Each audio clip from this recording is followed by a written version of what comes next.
Lagian di pengadilan mah bukan menang kalah. Kalau gua kalah gua disuruh bayar gitu doang kan. Lah kalau disuruh bayar kan dari dulu gua bilang, ngapain lu ke pengadilan? Rumah gua aja kalau disuruh bayar mah. Saya sudah mendatangi beliau di rumahnya karena dia marah sama kami, dia nunjuk-nunjuk meja.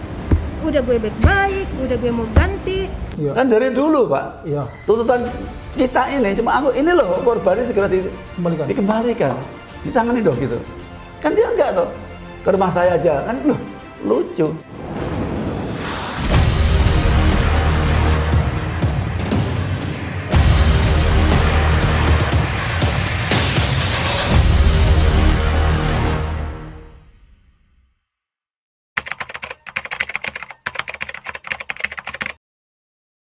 Nah, ini yang rancunya orang menuduh saya memakan duit sedekah. Padahal dari dulu saya nggak pernah makan duit bang. Dari dulu saya makannya nasi. Jadi duit sedekah itu bapak kemanain? Itu terserah panitia. Kalau gitu uang yang dikumpulkan itu? Nah itu dibawa. 2 saya bawa duit Anda. 3 sedekahnya saya gondol. Langsung lapor ke Kopi Joni. Kalau bener saya langsung berhenti jadi ustaz. Kalau ngundang uang transfer dia tolak. Dia tolak beliau tidak. Tapi uang sedekah dibawa. Dan kalau sedekah dibawa. Untung banyak dong kalau gitu. Iya, ya yang baru sadar sekarang sih. Jadi kan maksanya bukan nyopotin loh bang. Jadi Kan kekayaan bapak. Subhanallah. Siap, Ibu Bupati sedekah 5 juta. Tapi masih ada yang dipakai nih sama Ibu. Yang dipakai sekalian aja. Kekayaan bapak itu akhirnya sumbernya dari apa? Dari bisnisnya itu dari mana? Iya bisnis asli. Kita ada bisnis food, ada beverage, ada hotel, ada travel. Sumbernya dari mana dulu duitnya? Ya sumber halal lah. Tapi kan untuk Ustadz Yusuf Mansur yang tidak pernah membeli saham pada tahun 2018 pernah ya Ustadz ya, tapi sudah dilepas. Nah artinya bisa membeli dengan uang sebanyak itu, dananya dari mana? Misalkan Halangnya dari mana? ya kayak Wirda putri saya, dia jualan kosmetik. Anak sekecil aja transaksinya udah lumayan. Nah, saya dari situ ada.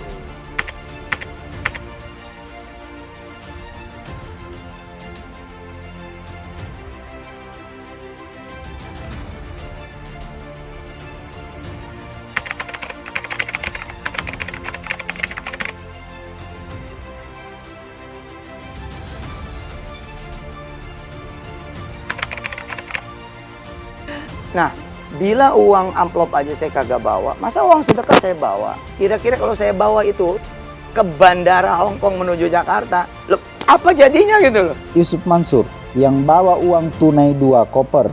Dai kondang yang dikabarkan sempat ditahan bea cukai pelabuhan Batam karena membawa uang tunai 2 koper bernilai 1,5 juta ringgit Malaysia atau sekitar 4, miliar. Nice. Yusuf Mansur menjelaskan bahwa dana tersebut berasal dari sedekah rekan-rekannya di Malaysia dan Singapura. Damn. Nah, bila uang amplop aja saya kagak bawa, masa uang sedekah saya bawa? Masa uang sedekah saya bawa? Masa uang sedekah saya bawa? Masa uang sedekah saya bawa?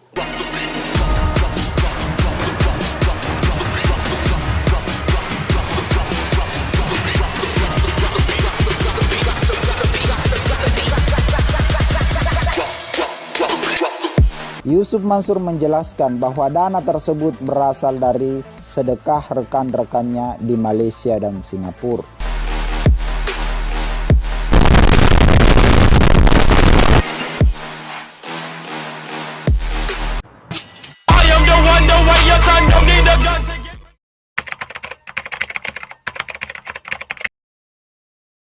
Dan ketika saya diminta untuk ceramah di keluarga besar karyawan dan outlet manager gitulah dari beberapa cabang di Jakarta dan sekitarnya. Terus kemudian saya cari kertas, saya bagiin kepada semuanya dan semuanya mengisi tanpa saya tahu siapa namanya dan bakal kemana.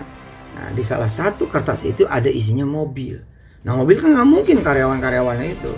Terus saya liatin beliau, ini bapak, iya buat kamu nih. Buat kamu, buat saya loh, bukan dipinjemin.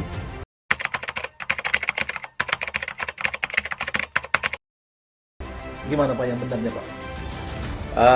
Pengajian itu tuh terjadi ketika setelah ya 3 hari setelah apa? Bapak serahkan mobil. Oh, jadi sebelum pengajian itu sudah serahkan mobil itu? Iya, 3 hari ya Pak. mau beli baru ya, gitu. Bagus dong, mana yang masuk. Untuk kami Pak, untuk saya, tapi saya kira nggak begitu. Setelah bilang untuk dakwah, itu baru Dia bilang untuk dakwah ya Pak? nggak bilang untuk dakwah baru kami mikir juga. Iya. Oke, untuk dakwah gitu. Iya. Mau dakwah, tapi ini logo-logo Stiker Wong Solo harus ada tidak boleh dicopot. nggak boleh. Iya. Saya mendengar di pengajian itu kalau Bapak Puspo meminjamkan mobil untuk dakwah dengan catatan dipasang logo Wong Solo. Jadi intinya kalau Pak Ustadz bilang kalau Pak Puspo menulis di cari kertas menyedekahkan sebuah mobil itu sangat tidak mungkin. Jadi saya malah pengen gitu ya, kalau ada yang memang belum saya pulangin, ada yang kececer datanya lalu misalkan dianggapnya saya nipu, ya mari, mana datanya? Yang penting pengen diselesaikan. Saya sudah mendatangi beliau di rumahnya, dia mengaku benar saya salah. Itu pengakuan beliau. Tetapi namanya orang salah kan ya kami maafkan, tetapi tidak hanya mengaku salah kemudian itu selesai. Di sana dia marah sama kami, dia nunjuk-nunjuk meja. Udah gue baik-baik, udah gue mau ganti. Ini kayak apa aja? Sebenarnya kalau penyelesaian di bidang atau lewat jalan hukum, ini kan juga sudah terjadi dari 2000 sekian belas. Tidak kurang dari berapa kepolisian saya dilaporkan. Dan semuanya alhamdulillah SP3. Tanpa saya memakai kekuatan siapapun. Saya datang BAP apa segala macam. Nah itu memang nggak pernah dilihat karena setiap menang saya nggak pernah press conference. Dia datang tuh yang masalah disabotase juga. Disabotase dia apa? Di Sidoarjo ya. Itu tentang perumahan Nogosari ya. Kalau itu betul itu disabotase.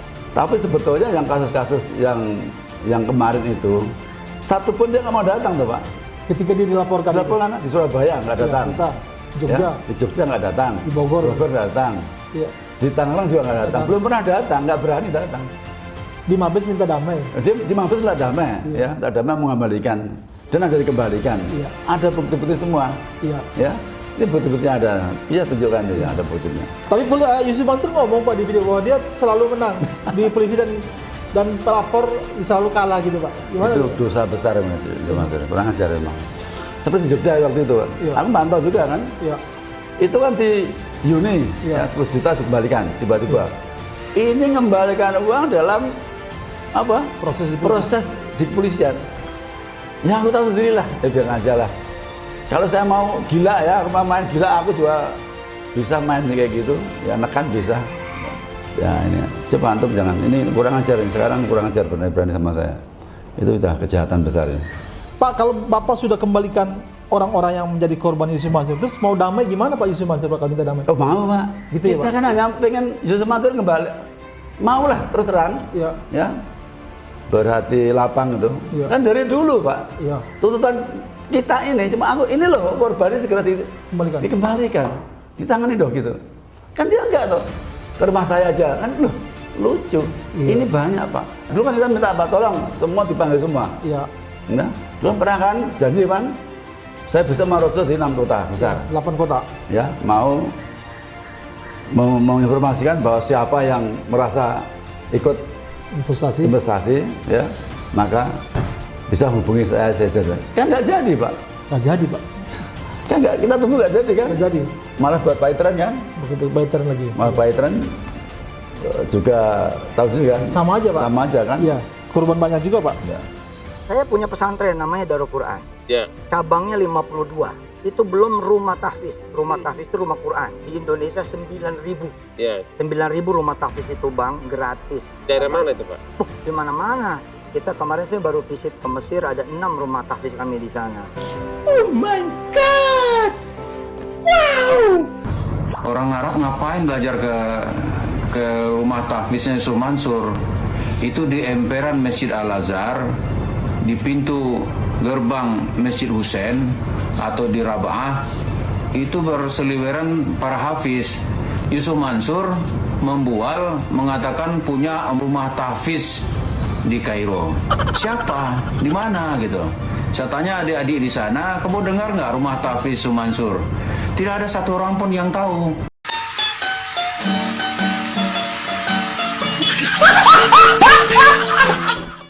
Nah, sampai hari ini Mas Ajat dan kawan-kawan belak-belakan tidak ada yang mampu membuktikan Yusuf Mansur pakai tarif, Yusuf Mansur bawa duit sedekah orang. Nggak ada yang mampu membuktikan karena memang tidak pernah terjadi dengan izin Allah Subhanahu wa taala. Infak itu kita mungkin ditajatin infaknya sekitar 50 dolar atau berapa kayak gitu.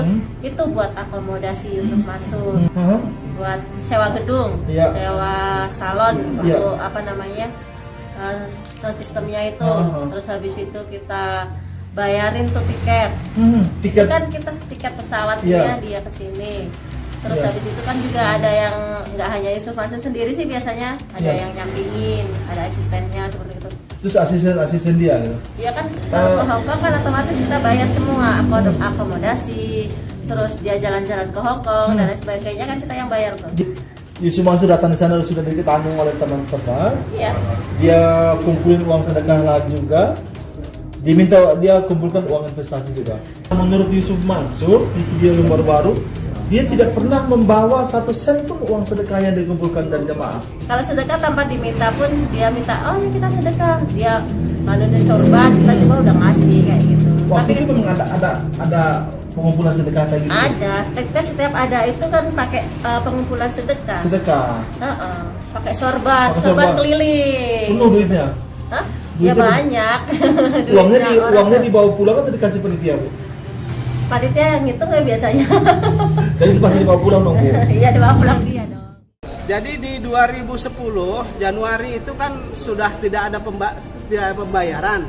Kemudian diadakan pertemuan dengan Ustadz Yusuf Mansur. Saya sebutkan, Ustadz Yusuf Mansur dalam pertemuan itu mengatakan bahwa saya akan ganti seluruh kerugian jamaah yang telah disetor ke PT Adi Partner Perkasa ini. Realisasinya tidak ada, itu hanya omongan jualan belaka. Wah, ditipu. Jadi uang yang pertama terkumpul sudah kembali? Ini dia pengembaliannya nih, Bang. Ini ada yang naruh 12 juta, ada yang naruh 10 juta. Nih, udah beres semua. Lengkapnya ini 2.500 pemirsa ya. Bukan cerita kaleng-kaleng nih. Yang dibawa di waktu Hotman Paris Show itu, saya nggak yakin itu. Kalau itu benar, kita datangkan auditor independen. Oh gitu. Iya, yang 2.500 itu. Jadi satu persatu diverifikasi. Betul. Dino.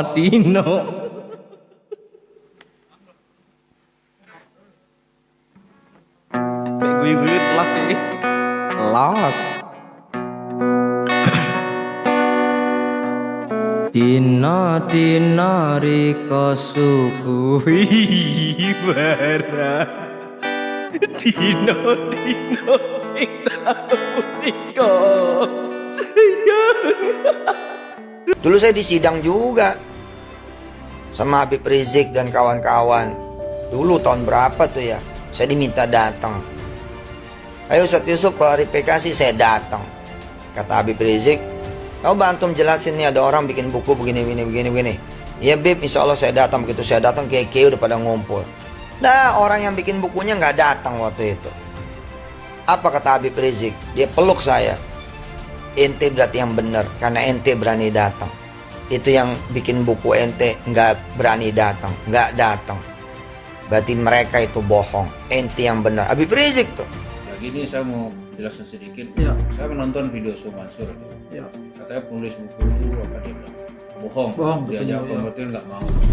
Karena dengan suatu Habib Rizik katanya, Yusuf yang benar ente. Itu saya yakin itu ceritanya bohong. Boleh dikonfrontasi nanti ke Khalil Ridwan. Ada juga di situ banyak kan ceritanya begini. Ketika mau pemilihan gubernur DKI menjelang berakhirnya masa gubernur Ahok. Saat itu kan ada gubernur Muslim istilahnya. Mereka kumpul. Nah, Mansur ini kan punya syahwat pengen jadi gubernur. Wakil gubernur. Pengen jadi wakil gubernur. Dia datang. Nah, kita nggak tahu urusannya apa. Di acara itu Khalil Ridwan dan Habib Rizik nanyain, Cok, ini kamu ada masalah ini, ada buku nih tentang kamu gitu. Jadi bukan dia undang kita nggak datang, bukan gitu. Jadi dia jelaskan, kata Khalil Ridwan, ya ketemu aja. Nah, setelah itu kan Gan Palsu mau ketemu di pesantren. Ini orang kalau memang dia benar ketemu aja depan umum gitu. Dia kalau rame-rame nggak mau, maunya sembunyi-sembunyi berdua gitu kan. Apa urusannya? Nah, jadi itu ceritanya. Jadi bukan kita diundang nggak datang, nggak itu. Mereka buat forum, kita nggak tahu urusannya. Forum penguasa. Orang pengen jadi gubernur, ya kan? Pengen jadi wakil gubernur, dia buat acara gitu.